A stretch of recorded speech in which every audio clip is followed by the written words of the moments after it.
I was a horse crazy 7-year-old when I decided I needed to have riding lessons, and my mom finally broke down and took me to start riding.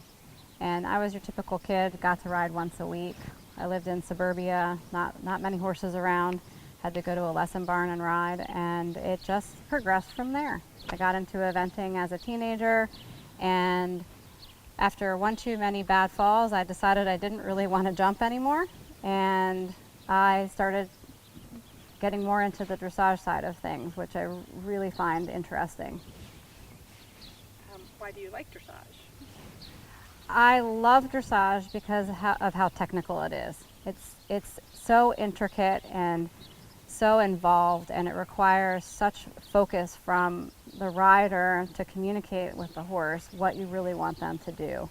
And my personality, I just love that. I think it's really great. I have a background in mechanical engineering, and I love learning how things work and thinking about how things come together, and it just appeals to that side of my personality, and I just really like the communication with the horses.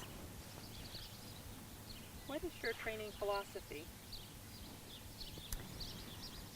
My training philosophy is do what's best for the horse. Doesn't matter what's happening, you need to do the right thing for your horse in that moment. And sometimes we make mistakes, but you have to really think about what you're trying to accomplish in the long run and whether or not what you're doing in that moment is helping or hindering that goal in the future. And what do you think makes a good horseman? Horseperson.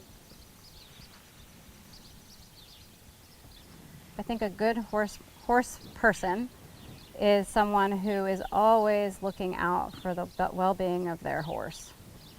Not to the extent of never feeling like you can do anything with them because you worry, but what is the best thing I can do for my horse in anything that I'm doing with it. Doesn't matter what discipline, whether it's groundwork, health, turnout, just that you're trying to do the very best you can for your horse and show him or her what they need to do to be the best horse for you. Do you or your students ever get nervous, and if so, how do you handle the nerves, or how do you help your students handle their nerves? Yes, I get nervous. And yes, I have students who get nervous.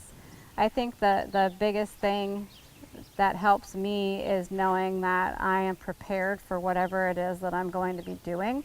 If it's a show, that I have nailed all of the requirements that I need to perform at the show, know the test, if it's a test I'm riding, just having the confidence in myself and my horse that I can do what it is I'm going to do. And I try to instill that in my students as much as possible. I make sure that my students are very well prepared for shows or any type of activity that makes them nervous. Even if we're doing a jump school, I just try to really think about what tools they need in their toolbox so that they can feel confident that they can tackle whatever might happen during that event or that show or whatever it is that we're doing that day.